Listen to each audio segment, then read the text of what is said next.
이제 오늘 주실 하나님의 말씀 함께 봉독하시고 그리고 남선교회 다윗남송의 특성이 있겠습니다. 요한일서 4장 7절부터 11절까지 15절까지 말씀입니다.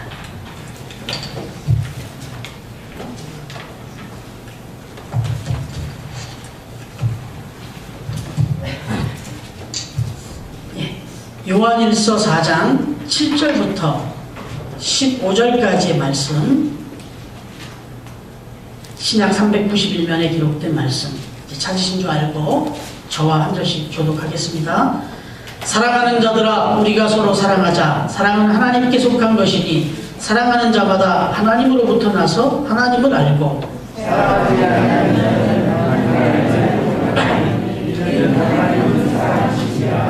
하나님의 사랑이 우리에게 이렇게 나타난 바 되었으니 하나님이 자기의 독생자를 세상에 보내심은 그로 말미암아 우리를 살리려 하심이라. 사랑은 여기 있으니 하나님을 사랑하는 것이 아니요 하나님이 우리를 사랑하사 우리를 속하기 위하여 아무개로 나를 보내셨습니다. 사랑하는 자들아, 하나님이 이같이 우리를 사랑하셨은즉 우리도 서로 사랑하는 것이 마땅하도다. 어느 때나 하나님을 본 사랑이 없으되 만일 우리가 서로 사랑하면 하나님이 우리 안에 거하시고 그의 사랑이 우리 안에 온전히 이루어집니다. 그의 성령을 우리에게 주심으로 우리가 그 안에 거하고 그가 우리 안에 거하시는 줄을 아느니라. 아버지가 아들을 세상에 들어보내신 것을 우리가 보고 또 전하노니. 함께 보십니다. 누구든지 예수를 하나님의 아들이라 시인하면 하나님이 그의 안에 거하시고 그도 하나님 안에 거하느니라. 아멘. 사도신경을 우리가 한 구절 한 구절씩 묵상해 가면서 또 그 의미를 새겨보려고 하는데, 첫 번째 명제가 전능하신 아버지 하나님입니다. 우리가 신앙을 고백할 때 제일 첫 번째로 고백해야 되는 신앙 고백이 있는데, 그것이 나는 전능하신 아버지 하나님을 믿는다는 것입니다. 여러분, 혹시라도 우리나라의 이 전통적인 가부장 제도에 대해서 거부감을 가지고 있는 분들, 그리고 또 여권 신장에 특별히 관심을 가지고 있는 분들은 하나님에 대해서 왜 꼭 하나님을 아버지라고만 이렇게 불러야 되느냐, 이렇게 조금은 반감을 갖고 계시는 분이 있을 수도 있습니다. 왜 하필 아버지 하나님이냐, 어머니 하나님도 될 수 있지 않느냐, 이렇게 생각할 수 있다는 거죠. 여러분, 그러나 사도신경에서 지금 하나님에 대해서 아버지라고 하는 호칭을 이렇게 사용하고 있는 것, 이것은 어떤 특정 아버지의 어떤 부성, 모성 뭐 이런 걸 얘기하려고 하는 것이 아니라 하나님과 우리와의 관계성을 전제로 하기 위해서 주신 그런 말씀이다 하는 것입니다. 뭐 하나님에 대해서 이렇게 특정 인간적인 생각으로 생각하는 분들이 있다 보니까 우리가 아는 이단 중에 아주 유명한 이단이 되었죠. 지금 하나님의 교회라고 하는 이 이단에는 어머니 하나님이 계십니다. 어머니 하나님이 계세요. 그래서 그 안상홍이라고 하는 아버지 하나님이 계시고, 그의 부인 장길자 여사는 어머니 하나님이시다. 우리 교회야말로 완벽한 교회다, 이렇게 주장을 하고, 또 많은 사람들이 거기에 그렇지 어머니 하나님 이렇게 또 공감을 하고 있는 참 아이러니한 상황이 지금 벌어지고도 있습니다.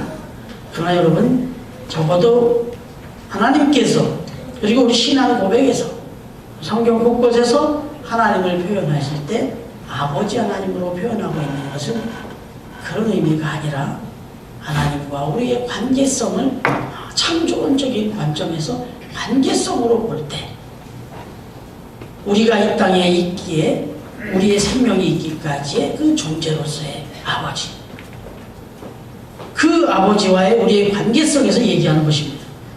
여러분, 하나님과 인간의 관계, 하나님과 인간의 교제의 성격은 우리 세상에서 흔히 경험하는 어떤 주인과 종의 관계, 왕과 신하의 관계, 기업주와 노동자의 관계, 장교와 사병의 관계, 이런 주종의 관계나 이런 관계가 아닙니다. 그야말로 친밀함과 사랑과 생명력을 바탕으로 하는 그런 관계다라고 하는 것이죠. 하나님과 우리의 관계는 이런 어떤 사회적 기능적인 관계가 아니라 정말 사랑에 기인한 그런 관계다라고 하는 거예요.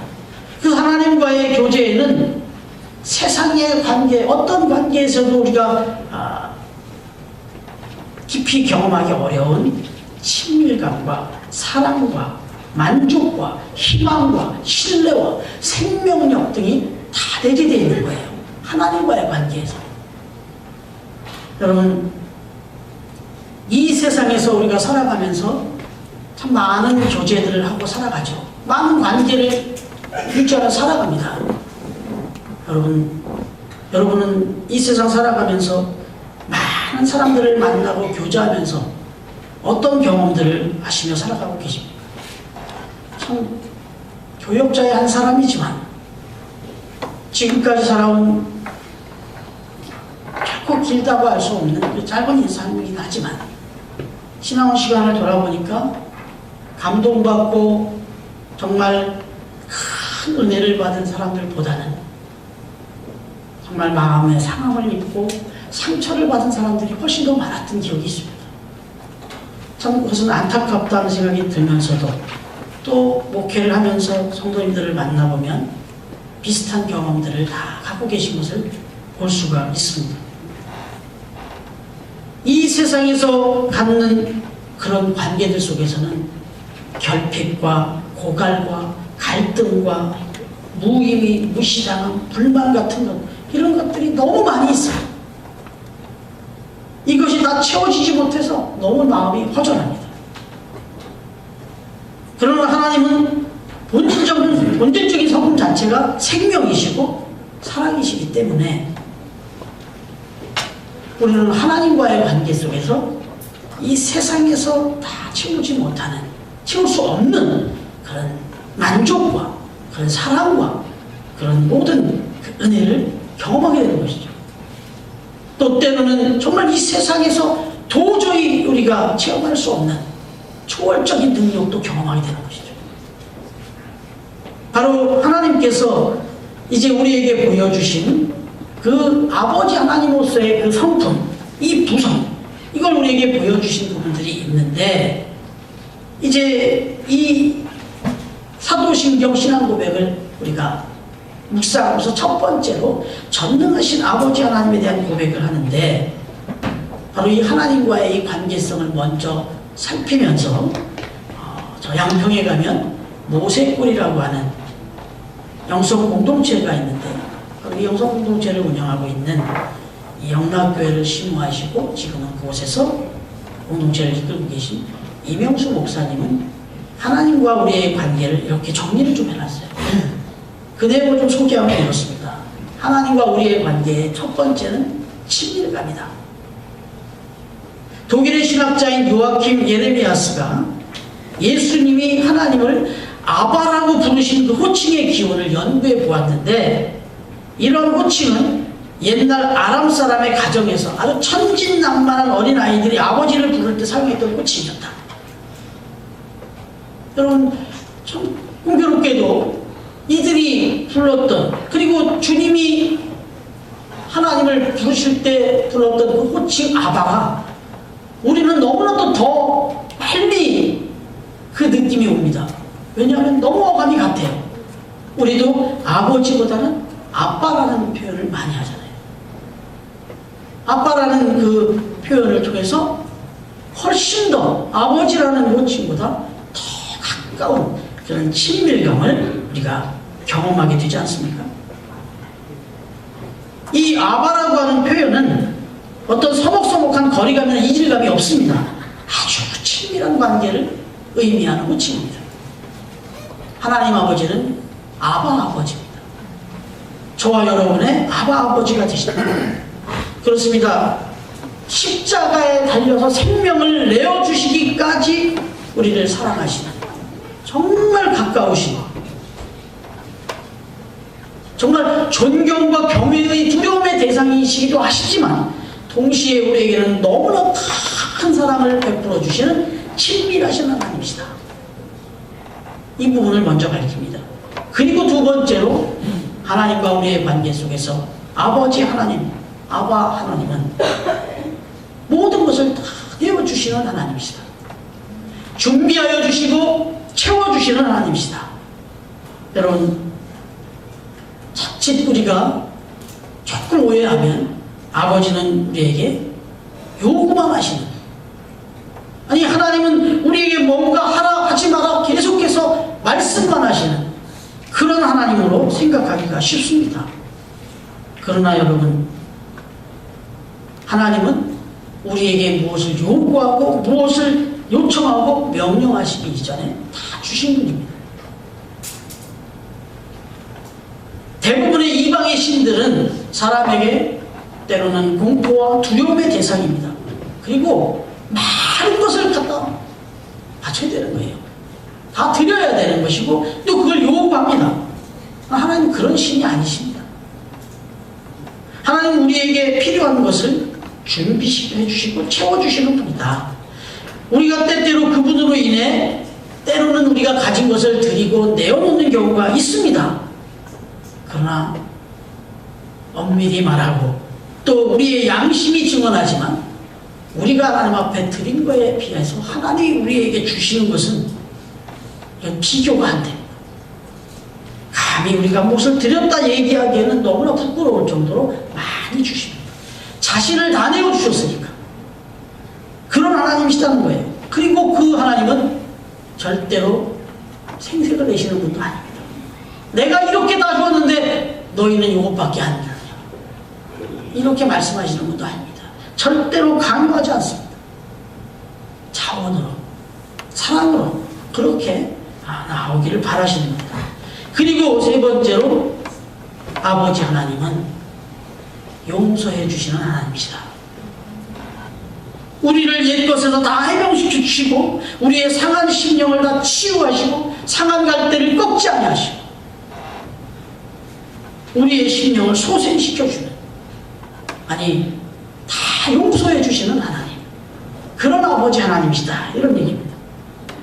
그래서 우리가 아버지 하나님으로 받은 그 용서, 이 용서가 너무 커서 너무 감사해서 이제는 우리가 받은 용서에 그냥 머물러 있는 정도가 아니라 이웃에게 내가 용서해줘야 될 대상을 찾아서 내가 받은 용서를 베풀고 나눌 수 있을 만큼 넉넉한 용서를 베풀어 주시는 그런 하나님이시다.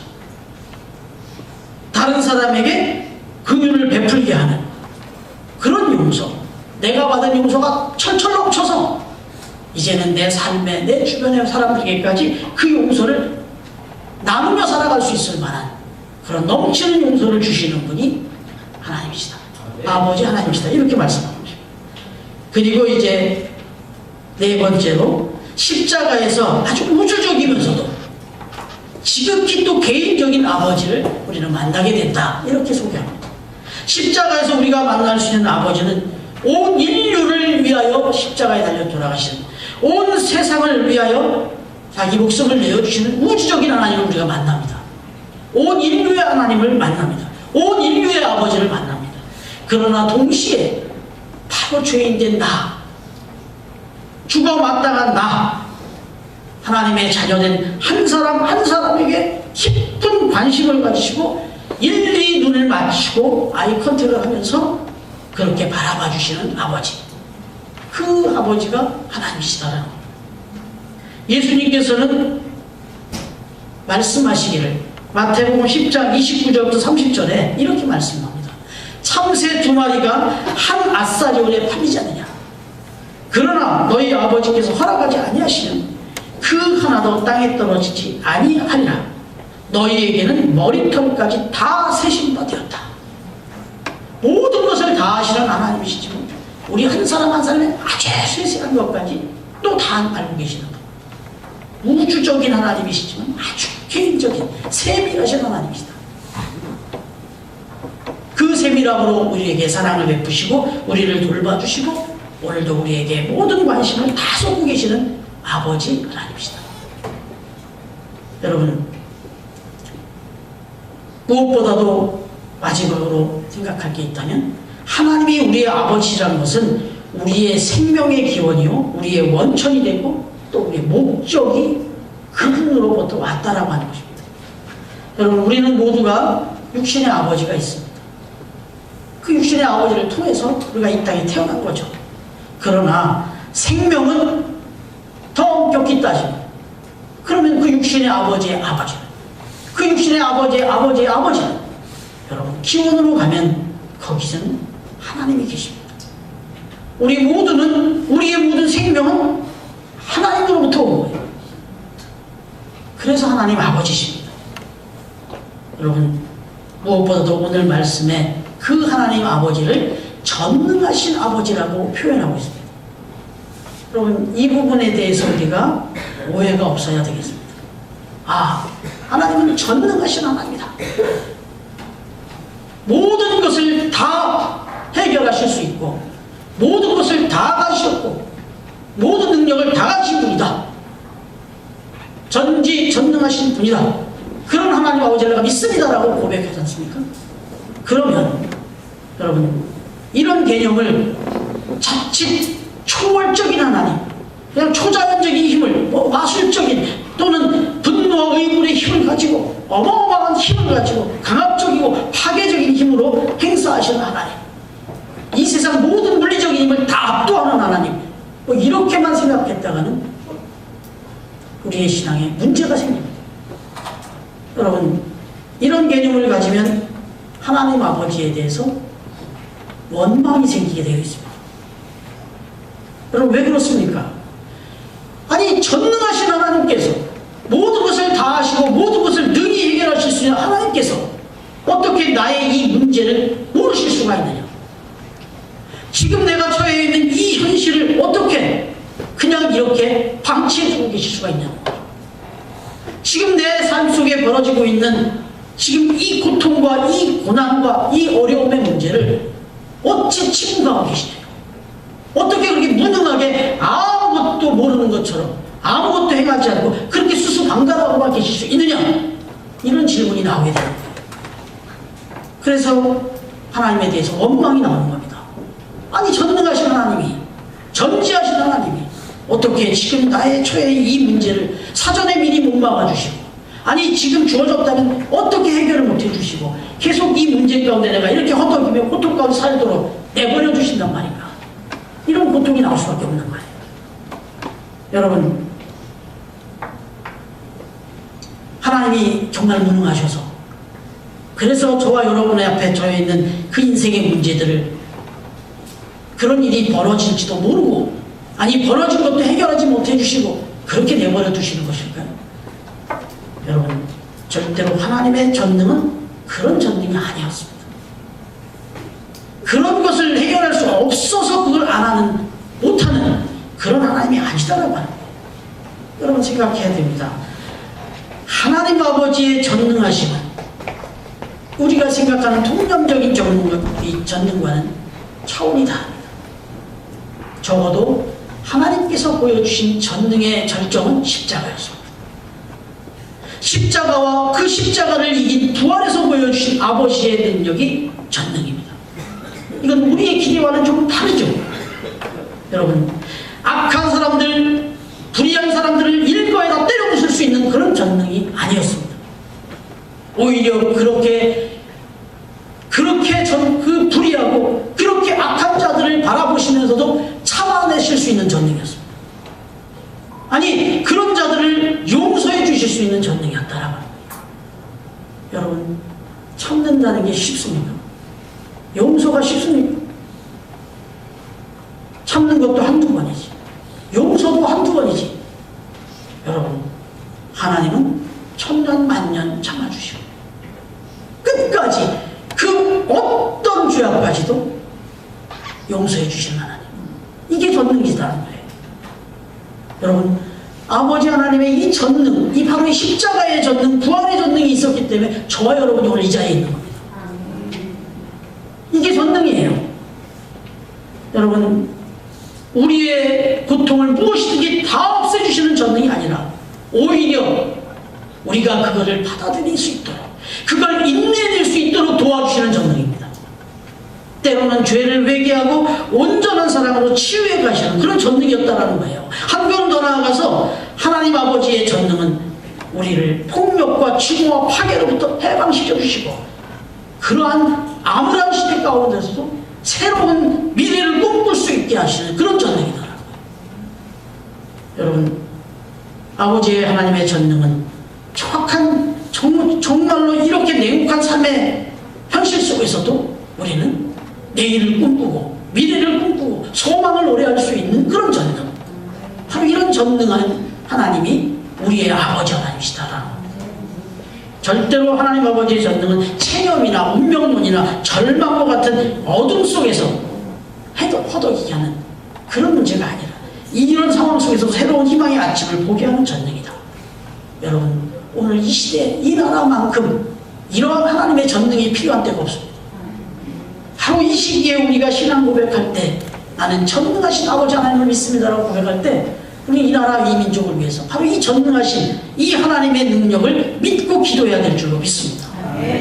여러분, 진짜 전능은 새로운 새로운 차를 깨끗하게, 새로운 차를, 새 차를 만들어내는 것보다 더 놀라운 거는 다 부서진 차를 새롭게 만들어내는 걸 보고 더 많은 감동을 받아요. 그런 생각 들어본 적 없으세요? 생각지 못하고 정말 다 부서진 폐차 직전에 사고로 차가 부서졌는데 공업사에 갖다 줬다가 며칠 후에 가보니까 새 차가 되어 있어요.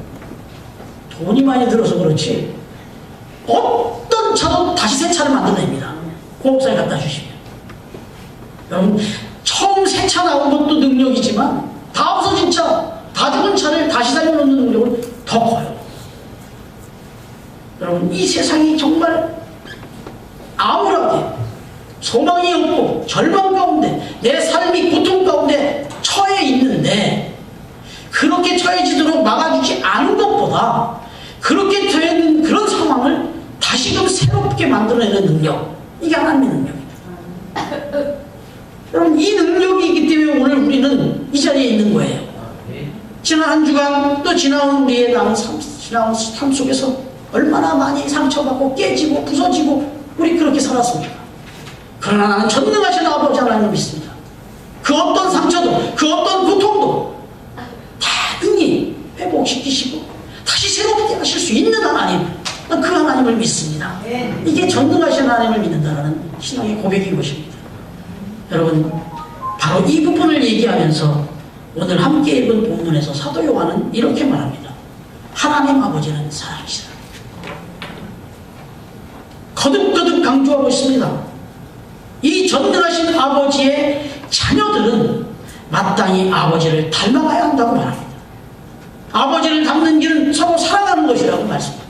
전능하신 아버지 하나님의 자녀들이라면 우리도 이 세상 가운데서 전능하신 하나님의 바로 이 능력을 발휘하며 살아야 된다는 거예요. 근데 그것은 사랑이다. 하나님의 전능은 곧 사랑이었습니다. 공의로운 하나님이시지만 더 큰 능력은, 더 큰 전능은 사랑이다. 여러분, 오늘 7절 말씀, 사랑하는 자들아 우리가 서로가 사랑하자. 사랑은 하나님께 속한 것이니 사랑하는 자마다 하나님으로부터 나서 하나님을 알고, 10절에 보니까 사랑은 여기 있으니 우리가 하나님을 사랑하는 것이 아니요 하나님이 우리를 사랑하사 우리 죄를 속하기 위하여 화목제물로 그 아들을 보내셨습니다. 12절, 어느 때나 하나님을 본 사람이 없으되 만일 우리가 서로 사랑하면 하나님이 우리 안에 거하시고 그의 사랑이 우리 안에 온전히 이루어지느니라. 여러분, 우리는 전능하신 아버지 하나님을 나의 아버지로 모시며 살아가고 있습니다. 이 아버지는 나와 깊은 사랑의 교제를 원하십니다. 이 하나님 아버지는 나를 그 하나님 아버지 창조의 동역자로 부르고 계십니다. 바라기는 오늘 사도신경의 첫 번째 이 신앙 고백을 들으실 때마다 전능하신 아버지 하나님께서 우리에게 보여주신 이 전능하신 사랑, 이 크고 놀라운 사랑을 기억하면서 서로 사랑함으로써 사랑의 기적을 우리의 삶 속에서도 이루어가는 그런 귀한 하나님의 자녀들이 되어지시기를 생명까지 다 내어주시며 우리를 사랑하여 주신 주님의 이름으로 축원합니다. 기도드리겠습니다. 나는 전능하신 아버지 하나님을 믿습니다.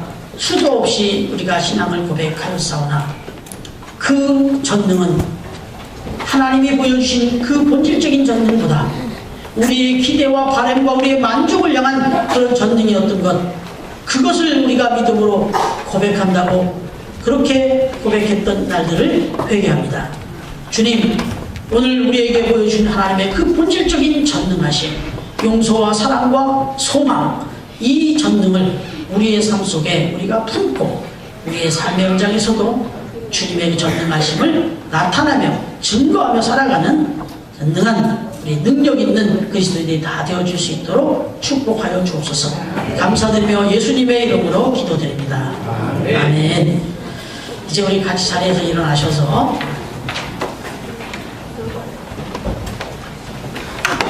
비추소 찬양 함께 드리시고 축도로서 사순절 두 번째 주일 아님을 마치겠습니다.